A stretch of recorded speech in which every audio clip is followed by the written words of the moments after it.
What's up, Small Man Fan? What's up, gang? We have a new video today again.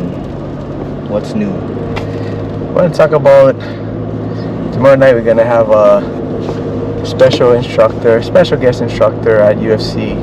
One of my, I guess for me and Cart, I guess one of our early influencers. We talked about him on our previous video, Mason. Mason Tandal. Mason Tandal, yeah. So he started off way before us, and you know, the thing that I look back on now is that, I mean, he was drilling back in the blue belt days. Like, we were white belts and he was drilling, and he would be talking about drilling, but I guess in those days the concept was so foreign to me. I didn't really understand it, you know.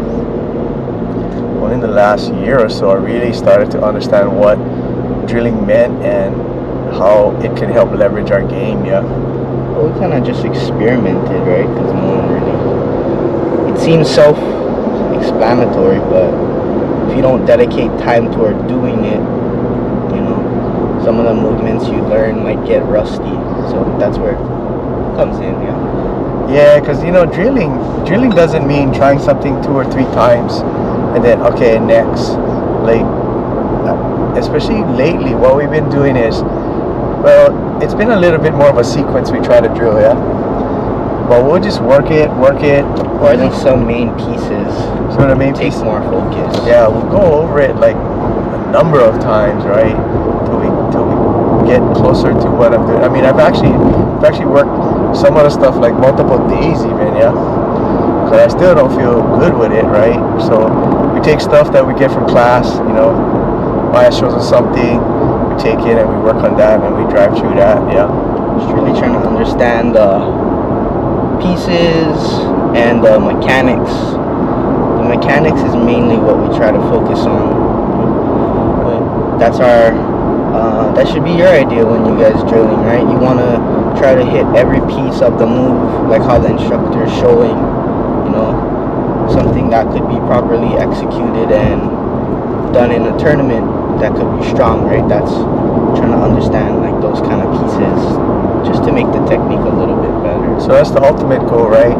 So then it's like we drill it with no resistance, right? Initially, just to get the body movements, the hand placement, all of that correct, right? As correct as possible. And then, you know, we go to class and, you know, good, bad, otherwise we try on the lower skill. Try on lower belts, right? Tune it up a little bit more. If we got to go back to the lab and practice it some more, we do that. Then when we're comfortable, you know, we go up and we try it on higher level guys to see if we can really hit it there. If you can hit it on higher level guys, okay, you know, you got something, yeah. Like Carter said, if you can hit it in a tournament, yeah, that's the ultimate proof, yeah. He was one of your first guys you looked to, right? He was definitely one of my first guys that spent time with me, you know, took time to either show me something new or answer my questions, right? So I think Carter was talking about, you know, what does a mentor mean, right? Especially in jiu-jitsu, because, you know, there's gonna be things you don't know about, you've never done, you're getting stuck. You can Google up on, you know, you can Google up on the internet, you can search YouTube, but it's super different when you have somebody that is your trusted, that has that experience, right? That can show you, explain to you, break it down to you. Sometimes it's even just planting a little seed in your head about how to do a move, or how to even think about doing a move, right? It's not always, okay, put your hand here, put your hand there.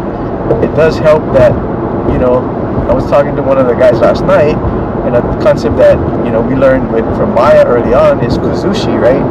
Off balancing the guy. But it's hard to off balance a guy when he's in a solid base, right? You got to hit it kind of in a transitionary period, and it makes it a little easier. It's not impossible, right? But it does make it a lot easier.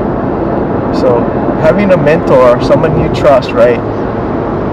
Because it's not always easy to have somebody tell you, oh, you're doing this wrong, or you need to change this.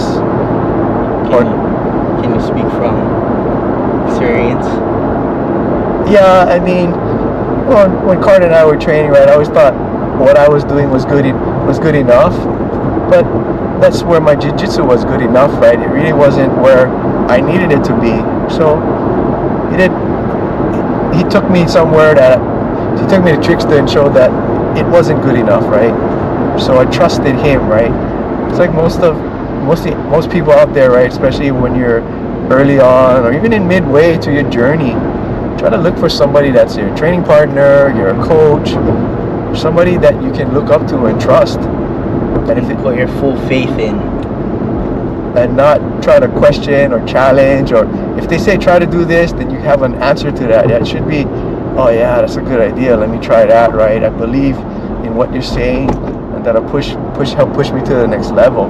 You have to believe in that person, that they have your best intentions in mind to help you to get better, right? Like with us at Concept, I mean, I'm all in. Whatever I'm told there, I don't question it. I just accept it. I mean, I just listen to it, try to remember it, try to ingrain it in what I'm doing, because I trust Maya. Maya is my guy now. I'm going to follow what he says. I'm not going to say, oh nah, maybe if I do this. He knows better than me, right? I know that, so I can trust him. And I think it's important to have someone like that, right?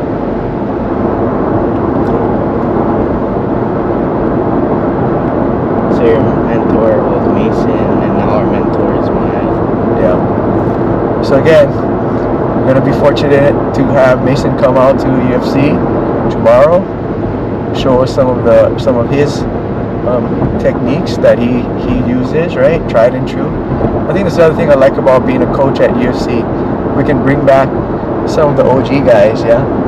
Like we brought Troy in, right? Wyman. We brought Wyman in, yeah. We had Clifton from Keikoa. Yeah. We even had one of our friends from The black belt judo guy. Yeah, black belt judo guy that we knew from karate. So came in, he showed some judo stuff, right? So, again, We don't have all the answers. exactly. And we're not good at every technique, every position, right? There's people that specialize in things, right? So it's good to get a broad view on jiu-jitsu, because it's a big sport. I mean, it's a big topic to try to cover. No one guy knows everything. Of course, if you're a coral belt, that's a different story, right? Yeah. Those guys are different level. Pedro Sauer, John Jock, some of those guys at that level, they're at a different level, right? But that's a whole different topic. Well, hope you guys enjoyed the content. Make sure you guys leave a like and check out our Instagram page, Small Man Jiu-Jitsu. Yeah, we'll be running a small contest pretty soon, but we'll drop the details here and on our Instagram page. Till next time, gang, keep your eyes out and stay aware of the danger. Yes, sir. Till next time. Us.